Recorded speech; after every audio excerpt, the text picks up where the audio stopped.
Former New York Governor Andrew Cuomo is staying in New York City's mayoral race for now. Two sources confirming to Fox that Cuomo will now be running as an independent.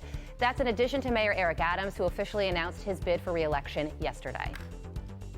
We're going to lift up the city of New York, and so I'm asking you, New Yorkers, to continue to stand with me as we move this city in the right direction. Down a little.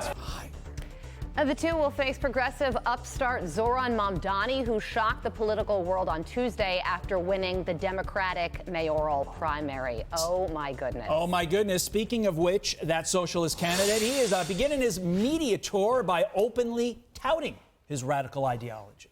You're a proud democratic socialist. Do you think that is a platform that would work for other candidates running in other parts of the country? Absolutely. I think ultimately this is a campaign about inequality. So when people say democratic socialist, do you like capitalism? No, I have many critiques of capitalism. What I'm focused on is making the city affordable for everyone. Fox News contributor and senior writer for the Washington Examiner, Joe Concha, joins me now. Joe, what do you make of the Democrat media's reaction to Mamdani and his primary win so far? Well, Todd, you may notice that Mamdani's media tour is running to cheerleading outfits like you just showed. MSNBC and CNN. It doesn't include any outlet like, I don't know, the one we're on right now, Fox News, that may dare question him about his patently insane policies in terms of asking a very simple question. Hey, my dude, how are you going to pay for all of this? How are you going to pay for universal free childcare, free busing? How are you going to pay for creating city-run food stores? Because somebody has to build those places and work at them, right? How are you going to pay for government-funded sex changes for minors? And by the way, why should New Yorkers foot the bill for that again? I mean, he says, Todd, he's going to raise the tax. He's going to raise the corporate tax rate by more than 50% when it's already near the highest in the nation. Well, guess what happens if that somehow succeeds in getting passed? Any business, any millionaire, billionaire that hasn't left is going to leave the state. And they're going to take all that tax revenue with them. NYPD officers, by the way, who he wants to replace with social workers in high crime areas, they're also going to leave. And that kind of proposal, by the way, is going to get innocent people killed. But no matter, CNN, MSNBC, they're going to do everything they can to get this guy elected because he's the ultimate anti-Trump, anti-capitalist who gives a good soundbite and has some charisma, I guess. In terms of getting this guy on here, I think you'd agree the showdown we want is Mamdani versus Larry Kudlow. That would be must-see TV, just seeing those two go together.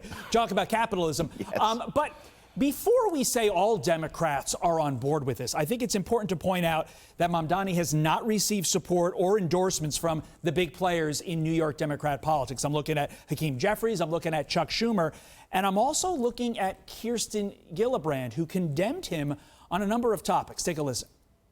Well, as a leader of a city as diverse as New York City, with 8 million people, as the largest Jewish population in the country, he should denounce it. And so if you want to be a leader, you have to recognize how these things are felt and received, and saying there should be no word police is irresponsible. Can he win if he does not get the support of major New York Democrat players like Senator Kirsten Gillibrand?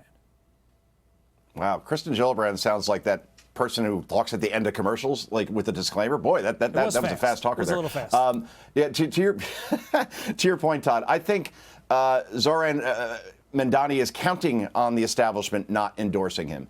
In other words, he is supposed to be the rebel here. He may not want, in other words, that's how he ran against Andrew Cuomo, right, as being the so-called outsider who's going to come in here and reform everything. So I think he could win without those endorsements because establishment Democrats aren't very popular right now. And as long as he could get the extreme left to support him, because there's a lot of energy there, that it's the AOC wing that he wants to have endorse him, and that's exactly what has happened. So, yeah, I think he's counting on the establishment railing against him because he feels that the energy is coming from the AOC wing of the party, at least when it comes to New York City and getting enough votes to win this election, because he doesn't need 50% if Andrew Cuomo and Eric Adams and Curtis Lee were in the race. He just needs enough in the 30s to win this race, and there may be enough energy on that side to put him over the finish line. God help us. Yeah, speaking of energy, I'm being told that clip was unfortunately sped up from Kirsten Gillibrand. I was going to tout her fact that she went to Dartmouth and UCLA as evidence that we all really speak really, really fast when we go to those two institutions. But apparently that was an editing situation. We apologize to the junior senator from New York. Meantime, I want to get your thoughts on this. Despite numerous stories of left-wing violence, a recent study found that media outlets have used the term far right over 1,000 times compared to just 86 mentions of far left since Donald Trump's inauguration. Final thoughts, Joe. Well, to them, there is no far left, Todd, despite the fact that we saw Tesla dealerships firebombed and shot at by the far left, or that we see these anti-ICE riots like the ones in L.A. and Seattle and Portland orchestrated by the far left, or we continue to see far-left anti-Semitism and protests on elite college campuses, chanting globalize the intifada like they're at a Zohran Mamdani rally. So those are all figments of our imagination, what we're seeing on our screen right there. To the media, anything even slightly right of center is far right, and it's all an effort to further divide this country instead of simply reporting on the facts and the images that we see on our screen and who is behind them. That's where we are with our media in 2025, Todd. Joe And with that, Concha, I wish you a great weekend. You as well, my friend. Joe Concha, have a great weekend. Thank you, sir. I'm Steve Doocy. I'm Brian Kilmeade. And I'm Ainsley Earhart. And click here to subscribe to the Fox News YouTube page to catch our hottest interviews and most compelling analysis.